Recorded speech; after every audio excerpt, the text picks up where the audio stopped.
Сонымен бірінші этаптың бірінші бөлігі. Бүкіл пәтер бос, жұмыс әлі басталмаған. Ешқандай құрылыс материалын әлі ішке кіргізген жоқсыз.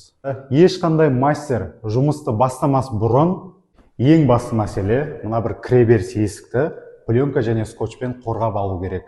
Себебі уақыт өте келе жұмыс процесінде мынау пәтер ремонт бітем дегенше көп адам материал тасып кіріп шығады, өте көп адам. Сондықтан өте көп жағдайда жұмысшылар жұмыс жасаған кезде есікті қорғамаған жағдайлар өте көп болған, бірақ жұмыс біткеннен кейін есіктің күйі өте нашар жағдайда болған. Яғни царапина, сызықтар, шаң, тозаң, жалпы адамның көңіл күйін түсіретін жағдайда болған. Сондықтан сол болмау үшін қазірден бастап жалпы жұмыс басталудан алдын осы скотч және пленкамен түгел қаптап алсаңыздар өте дұрыс болады. Екі скотч және салафан. Скотчтың бренді Улбосын.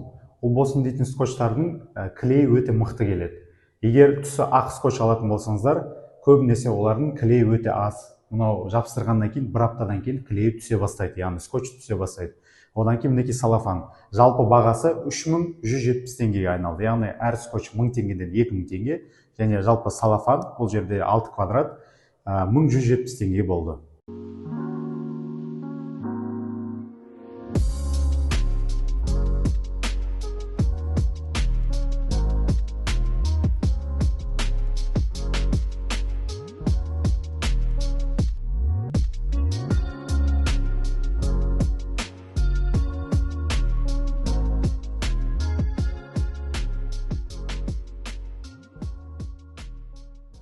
Ал енді бірінші этаптың екінші бөлігі.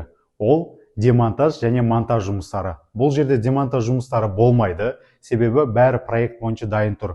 Тек қана монтаждан басталады. Монтаж, яғни есіктің биіктігі, есіктің проемы былай айтқан кезде 2:20 болу керек. Мына бір жерге біз заказчиктің өзінің қалауы бойынша тапсырушының гипсокартоннан қаптайтын боламыз. Дәл осы жерге профиль направляющий 75-ке 50-лік қолдандық, және қабырғаға арналған гипсокартон 1/2 мм. Әрине көріп тұрғандарыңыздай влагостойкий. Бірақ сұрақ туындауы мүмкін, неге влагостойкий кәдімгі емес? Себебі бұл влагостойкий кәдімгі гипсокартонға қарағанда төзімділік және мықтылау келеді. Сонымен қатар пәтер бойынша мынандай кірпішпен газоблок қосылған жерлер, газоблокпен бетон қосылған жер, гипсокартонмен бетон қосылған жер. Және әрине гипсокартонмен газоблок қосылған жерлер. Ол 21 дана болып тұр. Қазір сондай жерлерге біз сеткамен монтаж жасаймыз. Оны да видеоға салып көрсететін боламыз. Видеоны мұқият көріп отырыңыз. Енді толығырақ түсіндіруге тырысайын. Мінекей бұл металлический сетка. Бұрыштарға қойып шықтық. Мысалы мына гипсокартон, мына жерде газоблок бар. Мынау сетканы поворотпен, яғни бұрып бүтіндей қою керек, достар, бүтіндей. Яғни мына бетке бір кусок сетка, мына бетке бір кусок сетка болса, оның пайдасы болмайды. Себебі біздің ең басты мақсатымыз мына бұрыштағы болашақта шығуы мүмкін жаңа трещинаның алдын алу. Сол болмау үшін мына сетка, яғни былай айтқан кезде сеткамыз бүтін болу керек, бүтін майысу керек, былайынан түсіндіре алған болсам. Енді екінші мәселе, бұл сетканы мысалы газоблокқа, гипсокартон егер профилін болса, неге қатыруға болады? Қандай шурупқа? Көп жағдайда екі түрлі вариант шуруп қолданылады. Бірінші кезекте 3/5-ке 35-тік гипсокартонның шурупы және 4/2-де 50-лік. Бұл уже саморез по дереву. Бұл ұзындау келеді, 5-тік. Мынау 3,5-дық болады. Сол кезде мінекей айырмашылығы. Мынаның ұзындауы да бар негізінде. Бірақ мәселе бұл жерде ұзындықта болмай тұр. Мәселе қай шуруп газоблокқа немесе гипсокартонға жақсы кіріп қатып қалады. Әрине ол мінекей саморез по дереву 5-тік, яғни 5-тік размердегі. Осы екеуін, яғни осы шурупты қазір бұрап көрсетемін, өздеріңіз көретін боласыздар. Алдымен гипсокартондікі, мінекей гипсокартондікі.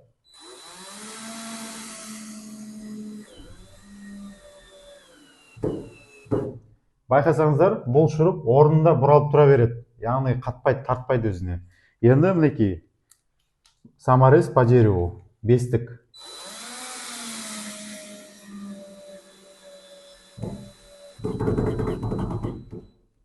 Байқасаңыздар, өздеріңіз көзіңіз жетті, қай шуруп қалай мықты ұстап қалатынын. Әрине саморез по дереву 5-тік шурупты міндетті түрде алыңыздар. Сосын кәдімгі директорат. просто мынау кусогы соның. Бір директораттан 8 штук шығарып жатырмыз.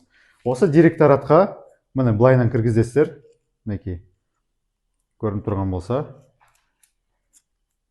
Мінекей кіргізіңіздер. Неге бұл директорат қажет? Қараңыздар енді, қатырып көрсетейін. Мінекей қатырған кезде, бұрыштауына ұстаған кезде. Сәл бұлай қиғаштап ұрсаңыздар болады. Себебі салмақ жоғарыдан төмен қарай болып тұрады бізде. Кейбірлер былай да ұрсаңыздар болады негізі. Мен просто өзімнің әдісім былай ұрам.